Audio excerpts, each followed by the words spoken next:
चलो, it is the revision video of the government audit का revision video है। देखते हैं फटाफट क्विकली गवर्नमेंट ऑडिट रिवाइज करेंगे।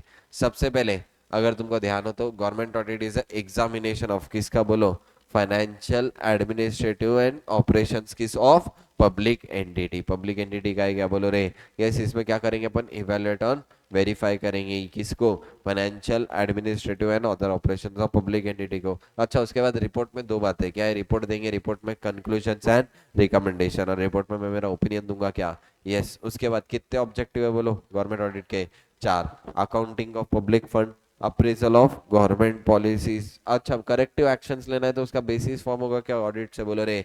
यस, और लास्ट क्या है, एडमिनिस्ट्रेटिव अकाउंटेबिलिटी में रिस्पॉन्सिबिलिटी बांट दूंगा क्या, बोलो रे। यस, उसके बाद रीगल फ्रेमवर्क, कैग कौन अपॉइंट कर सकता, प्रेसिडेंट। कौन अपॉइंट कर सकता, प्रेसिडेंट। कैग को निकाल सकते हैं क्या, यस। सबसे पहले क्या है, प्रूवन मिसबिहेवियर और इनकैपेसिटी, और दूसरा क्या है, टू थर्ड वोट करना चाहिए किसने, मेंबर्स ऑफ पार्लियामेंट ने। उसके बाद remuneration equal to the salary of जज ऑफ सुप्रीम कोर्ट, और दूसरा क्या है, उसकी एज कितने रहना, 6 इयर्स, 6 इयर्स और 65 इयर्स ऑफ एज तब तक होल्ड कर सकता। उसके बाद ड्यूटीज एंड पावर, सबसे पहले क्या बुक्स अकाउंट्स के रिलेटेड ड्यूटीज एंड पावर कहाँ पे लिखे हुए, आर्टिकल 149 किसको देता पावर, कैग को।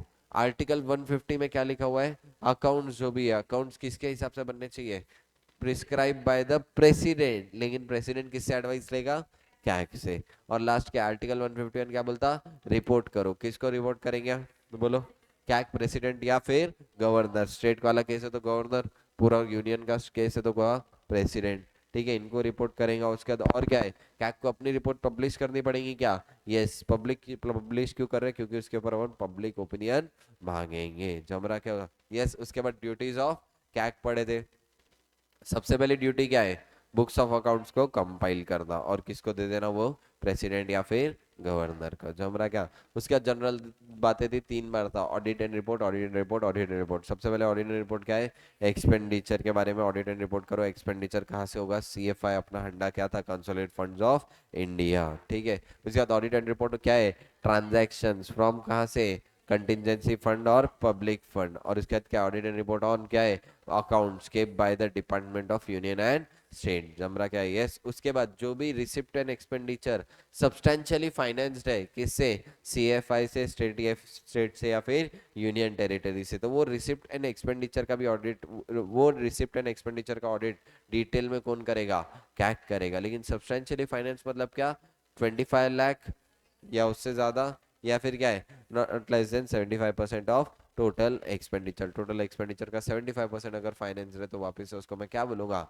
Substantially finance. उसके बाद लोन दे रहे, लोन जब भी दे रहे तो ऑडिटर को क्या ध्यान रखना है, जो भी इश्यूइंग अथॉरिटी है, सैंक्शनिंग अथॉरिटी है, वो खुद को कैसे सेटिस्फाई कर रहा है, उसके प्रोसीजर चेक करो। क्या है, देखो, scrutinise the procedure of sanctioning authority satisfied self for the fulfilment of condition. अच्छा, क्या कुछ के अकाउंट चेक कर सकता क्या, यस। लेकिन प्रीवियस नोटिस देना पड़ेगा। जमरा क्या बोलो रे, यस। उसके बाद पढ़े audit and receipt. Audit of receipt मतलब क्या, जो गवर्नमेंट को पैसे आ रहे हैं उसकी रिसिप्ट चेक करो। सबसे पहले वो रिसिप्ट कहाँ पे जाने चाहिए, कंसोलिडेटेड फंड्स ऑफ इंडिया में जाने चाहिए, बोलो रे, यस और नो, यस। उसके बाद क्या है, rules and regulation properly design हुए या नहीं, रूल्स एंड रेगुलेशन किस तरीके से डिजाइन होने चाहिए, जो effective check the assessment, collection and allocation of revenue. और लास्ट क्या है, ड्यूली बीइंग ऑब्जर्व, जो भी रिसिप्ट है उसको ध्यान से ऑब्जर्व करना पड़ेगा, क्या बोलो रे, यस। उसके बाद audit of stores and stock के केस में क्या है, जो भी मेरा स्टोर्स के अकाउंट से या स्टोर्स एंड स्टॉक रखा हुआ है उसको ऑडिट करो, और उसके ऊपर क्या दो, रिपोर्ट दो। ठीक है, और उसके बाद एट लास्ट क्या है, गवर्नमेंट कंपनी का ऑडिट कौन करेगा, बोलो रे, क्या करेगा, कौन करेगा, क्या। पावर्स ऑफ क्या याद रहने चाहिए, सबसे पहले क्या है, power to inspect any office of account. जमरा क्या, यस। उसके बाद सेकंड पावर क्या थी, क्या है, ए रिक्वायर क्या है, एबीपीओ मतलब क्या, accounts books papers other document, कोई भी पेज पे मंगा सकता क्या, ये send to be at specified place. और लास्ट क्या था, क्वेश्चन कर सकता, बी वाले क्वेश्चन कर सकता, ऑब्जर्व कर सकता, इंफॉर्मेशन मांग सकता। और उसका लास्ट क्या है, आउटसोर्स कर सकता क्या, yes, power to dispense any part of detail audit of account and transaction limited check. ठीक है, जमरा पक्का, यस, अब एक एक बातें देखो, ऊपर जो पढ़े थे ना अपन वो डिटेल में लिखे हुए हैं। सबसे पहले पढ़े एक्सपेंडिचर ऑडिट। अब एक्सपेंडिचर ऑडिट में क्या क्या ध्यान देना। एक्सपेंडिचर ऑडिट में सबसे पहले जो भी खर्चा हुआ वो एज पर क्या होना चाहिए, रूल्स एंड रेगुलेशंस प्रोविजंस के हिसाब से कंफर्म होना चाहिए क्या। यस, उसके बाद जो भी मैं खर्चा कर रहा वो सैंक्शन होना चाहिए किससे, अप्रोप्रिएट फंड से, बरोबर है क्या, कवर्ड बाय सैंक्शन। जो भी मैं खर्चा कर रहा, जो भी मैं एक्सपेंडिचर कर रहा is covered by the sanction. Sanction दो रहते हैं, एक तो जनरल, दूसरा स्पेशल। कौन देता सैंक्शन, कॉम्पिटेंट अथॉरिटी। उसके बाद जो भी मैं खर्चे कर रहा हूँ उसके against appropriate provision of fund होना चाहिए क्या, कि मैं इस चीज के लिए इतना ही खर्चा करूंगा, इससे ज्यादा खर्चा नहीं करूंगा। प्रॉपर ग्रांट का अप्रोप्रिएट होना, अप्रोप्रिएशन होना चाहिए क्या, यस। और अप्रोप्रिएशन जितना किया उससे ज्यादा खर्चा करूँ क्या, नहीं। प्रोप्राइटरी ऑडिट मतलब क्या, जो भी खर्चा किया सही किया या नहीं, कोई भी अनअवॉइडेबल, इम्प्रॉपर या फ्रिक्टिशियस, फ्रिक्टिशियस मतलब अननेसेसरी खर्चे करने चाहिए थे क्या, बोलो रे, नहीं। जो भी खर्चा कर रहा फाइनेंशियल मॉनिटरी से करो, wisdom, fruitfulness and economy of transaction, देखो कि वो ट्रांजैक्शन सच में मेरे लिए बेनिफिशियल होगा या नहीं। और परफॉर्मेंस ऑडिट मतलब क्या, जो भी प्रोग्राम और स्कीम मैंने बनाई है वो इकोनॉमिकली काम कर रहे हैं या नहीं, या मैं जो एक्सपेक्ट कर रहा है रिजल्ट वो एक्सपेक्टेड रिजल्ट यील्ड कर रहे हैं या नहीं, ये मेरे किसके अंदर आ गया, परफॉर्मेंस ऑडिट। अब एक एक चीजें डिटेल में। सबसे पहले rules and regulation. Rules and regulation की जब भी बात करता, रूल्स एंड रेगुलेशन में तीन चीजें कंपलसरी लिखे आला रहना। सबसे पहले एक्सपेंडिचर कौन सैंक्शन कर सकता, सबसे पहले क्या है, power to incur and sanction expenditure. दूसरी बात क्या है, गवर्नमेंट को बहुत सारे तरह के क्लेम्स आएंगे क्या, यस। तो क्लेम करने के तरीके, mode of presentation of claims, rules prescribe है, उसके रिलेटेड रूल्स रहने चाहिए क्या, यस। और लास्ट क्या है, जो भी गवर्नमेंट के एम्प्लॉयज है उनको सैलरी जो दे रहे, सर्विस पे दे रहे, अलाउंसेस दे रहे, उसके related rules and regulation already बने हुए रहने चाहिए क्या, बोलो रे, यस। अच्छा, उसके बाद executive department of the government क्या फ्रेम करेगा, बोलो, रूल्स एंड रेगुलेशन। अच्छा, रूल्स एंड रेगुलेशन के बारे में डिटेल में किसके कहाँ पे लिखा हुआ रहेगा, कॉन्स्टिट्यूशन। कहाँ पे लिखा रहेगा, बोलो रे, कॉन्स्टिट्यूशन, ठीक है। उसके बाद बीइंग एन ऑडिटर मेरे को क्या चेक करना है, कि जो भी रूल्स एंड रेगुलेशन है प्रॉपरली लगे या नहीं, बरोबर है क्या। एग्जामिनेशन क्या करेगा, ऑडिटर एग्जामिनेशन करेगा कि जो भी मेरे रूल्स एंड रेगुलेशन है वो इनकंसिस्टेंट तो नहीं है, सारे कैक के रिक्वायरमेंट कंसिस्टेंटली फॉलो हो रहे हैं या नहीं। और क्या चेक करना है, दो रूल्स एक दूसरे से कन्फ्लिक्टिंग नहीं होना चाहिए। और जो रूल मेकिंग पावर है, जिसने रूल बनाया क्या उसके पास एक्चुअली रूल मेकिंग पावर थी या नहीं। वो विलेजर का एक एग्जांपल दिया था, सरपंच, गांव का सरपंच बोल रहा जीएसटी आता था, उसके पास है क्या रूल मेकिंग पावर, नहीं। यानी हमेशा आपने क्या देखना है, कि जो रूल बना है उसके पास एक्चुअली रूल मेकिंग पावर थे या नहीं। उसके बाद audit of expenditure is a quasi judicial type. Quasi judicial type मतलब क्या, एक्सपेंडिचर को तुम डिटेल में चेक भी करेंगे और उसके ऊपर जजमेंट भी देंगे, ओपिनियन भी देंगे डिटेल में, कि इस तरीके से होना चाहिए, इस तरीके से होना नहीं चाहिए था। जमरा क्या पक्का, यस। अच्छा, इंटरप्रिटेशन ऑफ लॉ की फाइनल पावर कैग के पास है क्या, नहीं, कैग के पास फाइनल पावर नहीं है। उसके बाद क्या है, ऑडिट ऑफ सैंक्शन। सैंक्शन में सिंपल बातें ध्यान रखना था, जो भी खर्चा एक्सपेंडिचर हुआ वो किससे कवर होना चाहिए, सैंक्शन से। सैंक्शन दो तरीके रहते हैं, एक तो जनरल और स्पेशल सैंक्शन, ठीक है। ऑडिट अगेंस्ट प्रोप्राइटी, वापस से गलत खर्चे होने चाहिए क्या, नहीं। जहां भी खर्चे हुए सही तरीके से करो। अब इसमें वेरी वेरी इंपॉर्टेंट बातें थी। सबसे पहला क्या था, जो भी खर्चा कर रहे सेम विलेजेंस उसी तरीके से करो कि वो किसका खर्चा है, तुम्हारा खर्चा है। Expenditure from public money, expenditure from public money as a person of ordinary prudence, खुद का ऑर्डिनरी प्रूडेंस लगाओ कि अगर तुम वो खर्चा करते तो किस तरीके से करते,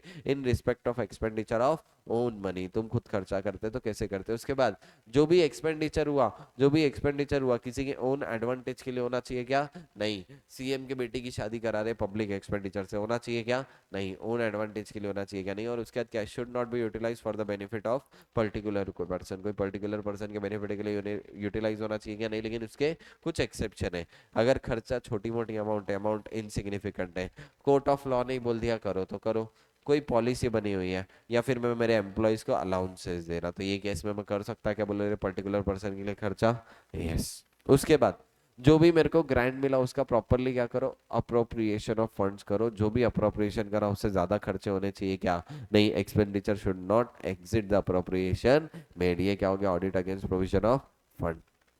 नेक्स्ट क्या है, परफॉर्मेंस ऑडिट। तीन बातें याद रखना, क्या था, एफिशिएंसी, इकोनॉमी और इफेक्टिवनेस। एफिशिएंसी में क्या देखेंगे, जो मेरी स्कीम और प्रोजेक्ट है वो मेरे इकोनॉमिकली जो मैं रिजल्ट एक्सपेक्ट कर रहा था वो दे रहे या नहीं। इकोनॉमी में क्या है, इकोनॉमी में जो सैंक्शनिंग अथॉरिटी है सैंक्शनिंग अथॉरिटी वो ध्यान से रिसोर्सेस चेक करके सैंक्शन दे रहे हैं या नहीं, पैसों का अलोकेशन ठीक से हो रहा नहीं, और इफेक्टिवनेस क्या है, जो भी मैंने टारगेट किया था वो ऑब्जेक्टिव्स अचीव हुए या नहीं, overall targeted objectives are achieved और नॉट। ये किस पे देखेंगे, इफिशिएंसी ऑडिट किस तरीके से करूँ, सबसे पहले आइडेंटिफिकेशन ऑफ टॉपिक, उसके बाद प्रिलिमिनरी स्टडी करो उसके बारे में, थर्ड क्या है, प्लानिंग एग्जीक्यूशन और रिपोर्ट, प्लानिंग एग्जीक्यूशन और report, identification of topic, preliminary study, planning execution report. जमरा क्या पक्का बोलो रे, यस। उसके बाद नेक्स्ट क्या था, audit of account of stores and inventory. अब गवर्नमेंट में बहुत सारी तरह की अलग अलग तरीके की इन्वेंट्री रह सकती है, जैसे कि अनाज रह सकता, और क्या रह सकता बोलो, कोई चेक्स रह सकते, नोट बनाने के पेपर वगैरह कुछ रिलेटेड रह सकता है, ऐसा बहुत सारे तरीके के ऑडिटर गवर्नमेंट के पास इन्वेंट्री रहेगी। आप बोलो रे यस। अच्छा, इन्वेंट्री एक तरीके से खर्चा ही है क्या मेरे लिए, यस। सबसे पहली चीज इसके रिलेटेड रूल्स एंड रेगुलेशन बने हुए रहने चाहिए क्या, yes, proper rules and regulation बने हुए रहने चाहिए। अगर क्वांटिटी में कहीं भी डिफिशियंसी डिफेक्ट है तो कोर्ट किससे चेक करना, कैग ने। कैग क्या करेगा, चेक करेगा, और किसको बताएगा जाके, गवर्नमेंट को। कहीं भी अगर डिफिशियंसी है क्वांटिटी में या डिफेक्ट है कंट्रोल में तो कैग किसको जाके बताएगा, गवर्नमेंट। जो भी मेरे पास इन्वेंट्री रखी हुई है उसके लिए प्रॉपर सैंक्शन होना चाहिए था क्या, यस। मैं उतना ही परचेस करूं जितना रिक्वायर्ड है, या अननेसेसरी एक्सेस परचेस करके रखूं, जितना रिक्वायर्ड है उतना ही परचेस करूंगा, और एटली एंड जिसको मैंने परचेस किया रीजनेबल प्राइसेस पे किया या नहीं। सीएम से अनाज परचेस कर रहा, सही प्राइस पे करूंगा या गलत, गलत पे कर सकता, लेकिन मेरे को किस पे करना चाहिए, जो सही प्राइस है उसी पे खर्चा करना चाहिए, और उसके बाद क्वालिटी और क्वांटिटी भी अच्छी रहना, क्या बोलो रे, यस। और उसके बाद क्या है, एक्यूरेसी, करेक्टनेस एंड रीजनेबलनेस, क्या करेंगे, जो भी मेरी इन्वेंट्री वो एक्यूरेट है या नहीं, करेक्ट है या नहीं, या रीजनेबल है या नहीं। और अगर कोई आइडल इन्वेंट्री है तो स्पेसिफिक मेंशन करो रिपोर्ट में, और वैल्यूएशन ऑफ इन्वेंट्री को ध्यान से करना, valuation of inventory are to be seen carefully. बोलो जमरा क्या पक्का, यस। उसके बाद ऑडिट ऑफ रिसिप्ट में ध्यान देना, सबसे पहले सारे के सारे पैसे कहाँ पे जाके जमा होने चाहिए, बोलो रे, सीएफआई में, मतलब गवर्नमेंट के पास ही पैसे जाने चाहिए। अच्छा, सारे ऑल द रेवेन्यूज क्या है, has been correctly assessed realised and credited to the government account by the designated authorities. जो भी डेजिग्नेटेड अथॉरिटी है वो पूरे के पूरे पैसे का जमा चाहिए, करना चाहिए, बोलो रे, गवर्नमेंट के पास दे देने चाहिए। ठीक है, तुमने पुलिस वालों को पैसे दिए चालान के नाम पे, ठीक है, लेकिन पुलिस वाले ने गवर्नमेंट को दिया ही नहीं, गवर्नमेंट के पास पैसे गए क्या, वो नहीं, गलत हुआ या सही, गलत हुआ। ठीक है, उसके बाद क्या है, effective check and assessment on collection, effective check on assessment and collection, ध्यान से दो जो अमाउंट निकल रहा है सही है या नहीं, प्रॉपरली कलेक्शन हो रहा है या नहीं। उसके बाद detection and investigation of irregularity, कहीं पे भी इरेगुलरिटी है तो उसको क्या करो, डिटेक्ट करो और इन्वेस्टिगेट करो। और लास्ट क्या है, system procedure ensures to correct and regular accounting हो रही या नहीं, किसके रिलेटेड, रिसिप्ट्स के रिलेटेड। अब मेरे को बोलो इतने सारे ऑडिट पड़े, इसमें से इतने सारे ऑडिट पड़े, इसमें से कौन से ऑडिट पे कितना टाइम एलोकेट करना, कौन डिसाइड करेगा, क्या क्या को कोई बोल सकता है कि इतना टाइम मत दो, नहीं, it is not a negotiable और नाइदर क्वेश्चन। जमरा क्या, यस। अच्छा, ऑडिटर टेस्ट चेक करेगा क्या इस सब के थ्रू, यस। हिरार्की क्या है, सबसे पहले बोलो, ऑडिटर करेगा, उसका टेस्ट चेक सुपरवाइजर, और एट द एंड इन सबको डायरेक्शन कौन देगा, ग्रुप लीडर। जमरा क्या बोलो रे, yes. Planning execution middle level या फिर टॉप लेवल पे करो, जमरा क्या बोलो रे, यस। अच्छा, हर जगह करेंगे, जहाँ पे वाउचर रखे हुए अकाउंट रखे वहां पे भी ऑडिट करेंगे, और जहाँ पे फंक्शंस हो रहे वहां पे भी ऑडिट करूंगा, क्या बोलो रे, यस। उसके बाद ऑडिट ऑफ कमर्शियल अकाउंट में तीन बातें, कमर्शियल अकाउंट में सबसे पहले डिपार्टमेंट का ऑडिट करो, उसके बाद स्टैट्यूटरी बॉडीज, और लास्ट क्या है, government company. Government company, statutory body और डिपार्टमेंटल। डिपार्टमेंट के केस में सेम मैनर डिपार्टमेंट का ऑडिट करेगा कौन, वापस से कैग करेगा, कैग डिटरमाइन करेगा किस मैनर में मेरे को डिपार्टमेंट का ऑडिट करना है। उसके बाद स्टैट्यूटरी बॉडी का ऑडिट किसके ऊपर डिपेंड करेगा, उनके नेचर और टाइप पे, किस पे डिपेंड करेगा, नेचर और टाइप पे। और गवर्नमेंट ऑडिट है तो गवर्नमेंट कंपनी का ऑडिटर कौन अपॉइंट करेगा, कैग। कैग चाहे तो, अब एक चीज यहाँ पे आ जाओ, पूरा का पूरा डायरेक्टली यहाँ पे आ जाओ, इधर ध्यान दो, गवर्नमेंट कंपनी का ऑडिटर कौन अपॉइंट करेगा, कैग। कैग डायरेक्शन इशू कर सकता, एक्शन ले सकता, और इम्पैक्ट ऑन फाइनेंशियल स्टेटमेंट में किस तरीके से बता सकता क्या, यस। ऑडिटर को इसके रिगार्डिंग रिपोर्ट करना है, डायरेक्शन जो कैग ने इशू किया उसके हिसाब से हुआ रही, क्या एक्शंस लिए गए और क्या इम्पैक्ट था फाइनेंशियल स्टेटमेंट पे। ऑडिटर किसको रिपोर्ट करेगा, कैग को। जमरा क्या बोलो रे, यस। अच्छा, उसके बाद अगर कैग चाहे तो 60 डेज में क्या करा सकता, supplementary audit. Supplementary audit report भी मैं एजीएम में रखूंगा क्या, यस। सप्लीमेंट्री ऑडिट रिपोर्ट किसको जाएगी, कैग को। और उसके बाद लास्ट क्या है, कैग चाहे तो क्या करा सकता, टेस्ट ऑडिट करा सकता, क्या करा सकता, टेस्ट ऑडिट रिपोर्ट भी किसको जाएंगी, कैग को। अच्छा, बोर्ड ऑफ डायरेक्टर्स को कैग कुछ भी एक्सप्लेनेशन मांग सकता क्या, यस, बोर्ड ऑफ डायरेक्टर को देना पड़ेगा क्या, अगर कुछ प्रोविजन रिलेटेड है उसके तो देना पड़ेगा, लेकिन अगर उसके कोई प्रोविजन ही नहीं था तो बोर्ड बाइंड है क्या, नहीं। लेकिन बोर्ड के रिलेटेड अगर कोई प्रोविजन बने हो तो उसको उसके रिलेटिंग एक्सप्लेनेशन देना पड़ेगा। बोलो जमना क्या पक्का, यस। यहाँ पे अपना गवर्नमेंट ऑडिट का रिवीजन खत्म हुआ।